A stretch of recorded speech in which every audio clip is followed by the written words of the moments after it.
खेती जो करना है, इसके कला जमीन बावना या फसल पैदा करना ही खेती नहीं है। खेती के मायने बहुत लंबे चौड़े है। खेती मतलब फसल उगाउण दे नाल नाल दरख्तां दा, रुखां दा, झाड़ियां दा, पशु पंछियां दा, बहुत सारी चीज़ां दे सुमेल जो है वो खेती करना है। और खेती करन खातर अपनी पुरानी सी कि जे अपने घर दे पशु और घर दा दुध घ्यो नहीं है तो खेती नहीं है।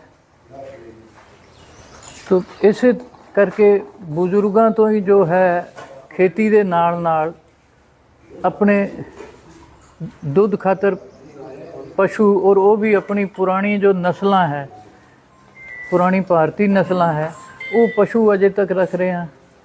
बुजुर्गों को 1978 तक अपनी भेड़ां बकरियां भी सी जो मतलब खाद दा और एक अलग source of income C.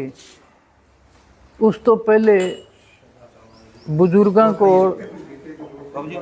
Transportation खातर और जो है वो गधे भी रखे जाते सी। और आ जो मकान देख रहे हो इहदा काफ़ी सामान शहर तो वो गधे ही लेके आते रहे हैं। और जो ऊपर मकान बनाए गए, ऊपर चौबारे वगैरह बने, तो सारा मतलब ऊपर ईंटां मिट्टी और सब जो है वो गधे ही लेके जा रहे थे। तो भाव ये है भी अपने खेती दे नाल नाल आपां नूं और बहुत सारी चीज़ां भी जरूरी होंदी है, फिर ही वो खेती सफल है।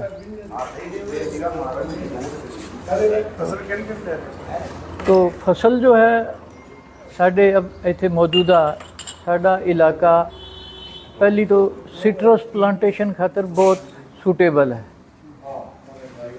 बागवानी दे अंदर नींबू जाति की जो फसल है या जो प्लांटेशन है वो साढ़े इत्थे ज़्यादा कामयाब है। उस तो बाद साडा मतलब कॉटन बेल्ट भी रही है, नरमा कपाह भी अच्छा हुंदा रहा है।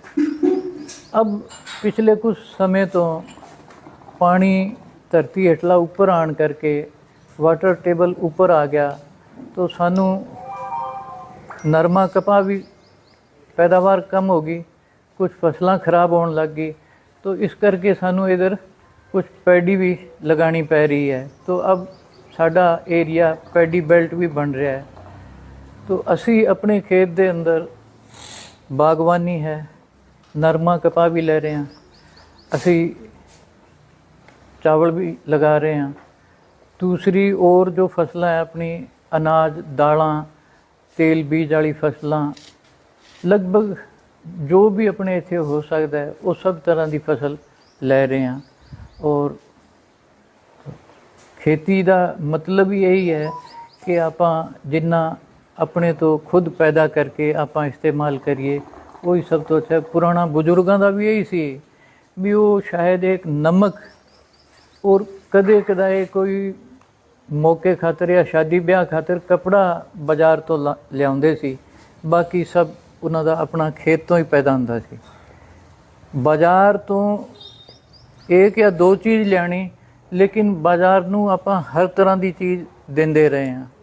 एक पुराना मतलब है कि जमींदार जब बाणीए कोल जाके अपना हिसाब कराउंदा है तो उत्थे सी 15 मन कणक, 20 मन जौ गए, 18 मन छोले बिके, कुछ सरों बिकी। उस तो बाद उन्हें कुछ जो है वो सनी भी उत्थे ले जाके बेची, कुछ गुड़ शक्कर लेके गया वो बेचा, कुछ उन्हें घ्यो भी बेचा। जो सेठ जी दे घरों सी उन्हें पापड़ बड़ियां बनवाई, वो भी बना के लेके गए उथे। उन्हां दे कुछ कपड़े जो है वो कुछ करना सी वो भी करके दिते। तो आ चीज़ां मतलब बुजुर्ग पहले करते सी, अपने ਖੇਤ ਤੋਂ ਕਈ ਤਰ੍ਹਾਂ ਦੀ ਚੀਜ਼ਾਂ ਪੈਦਾ ਕਰਕੇ ਆਪਾਂ ਬਾਜ਼ਾਰ ਨੂੰ ਦਿੰਦੇ ਸੀ। ਲੇਕਿਨ ਅੱਜ ਕੱਲ੍ਹ ਜੋ ਹੈ ਆਪਾਂ ਸਿਰਫ ਦੋ ਹੀ ਫਸਲਾਂ 'ਤੇ ਰਹਿ ਗਏ, ਕਣਕ ਔਰ ਝੋਨਾ। ਬਾਕੀ ਸਾਰਾ ਸਮਾਨ ਆਪਾਂ ਬਾਜ਼ਾਰ ਤੋਂ ਹੀ ਲੈ ਕੇ ਆ ਰਹੇ ਹਾਂ। ਖੁਦ ਆਪਣੇ ਮਤਲਬ ਜ਼ਰੂਰਤ ਵਾਲੀ ਆਪਾਂ ਸਬਜ਼ੀ ਜਾਂ ਘਿਓ ਦੁੱਧ ਉਹ ਵੀ ਆਪਾਂ ਆਪਣਾ ਨਹੀਂ ਪੈਦਾ ਕਰ ਰਹੇ। ਤਾਂ ਖੇਤੀ ਦਾ ਮਤਲਬ ਇਹ ਹੈ ਕਿ ਕਈ ਤਰ੍ਹਾਂ ਦਾ ਉਹਦੇ 'ਚ ਮੇਲ ਹੋਵੇ। ਫਸਲਾਂ ਹੈ, ਪਸ਼ੂ ਪੰਛੀ ਵੀ ਹੈ, ਉਹਦੇ ਅੰਦਰ और दूसरे सब चीज़ां भी है, मिला के वही खेती असली खेती है।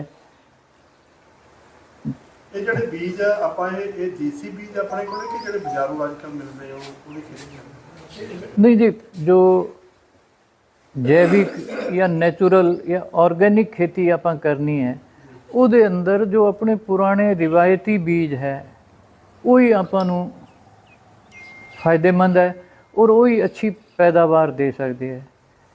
रिसर्च हाइब्रिड वगैरह जो भी है ठीक है, वो पैदावार दे सकते हैं, लेकिन एक तो यह है कि वो बीज हर साल थानू दूसरियां तो लेने पैणगे और फिर उन्हों की रिक्वायरमेंट्स बहुत ज़्यादा है। जो उन्होंने खुराकी तत्व मिलने वो आप शायद उन्होंने नहीं दे सकते। तो इस करके अपना जो रिवायती फसलां है जो अपने मौसम जलवायु के लिहाज तो हज़ारां सालों तो वो इत्थे एडजस्ट हुए है, वही अपने खातर सब तो बेहतर है। और बीज अपना बनाना और अपना बीज रखना एक बहुत मतलब अहम ज़रूरत है। और जब तक आप अपनी ज़रूरत नूं समझांगे नहीं या उहदे खातर आप कोशिश नहीं करांगे उदों तक आप कामयाब नहीं हो सकते। ਇਹ ਆਮ ਕਿਸਾਨ ਨੇ ਤਾਂ ਤੁਸੀਂ ਤਾਂ ਆਪਣਾ ਬੀਜ ਰੱਖਿਆ ਹੋਇਆ, ਆਮ ਕਿਸਾਨ ਇਹ ਬੀਜ ਦੀ ਲੋੜ ਕਿਵੇਂ ਪੂਰੀ ਕਰਨਗੇ? देखो जी, अपना जो पुराना बुजुर्गों का तरीका बहुत सही रहा भी आपस में एक दूसरे तो लेना देना। थोड़े को कणक का है, मेरे को छोले का है या मेरे को सरों का है, तो आप एक दूसरे आपस में एक्सचेंज कर सकते हैं। और एक्सचेंज करना ही ज़रूरी भी है।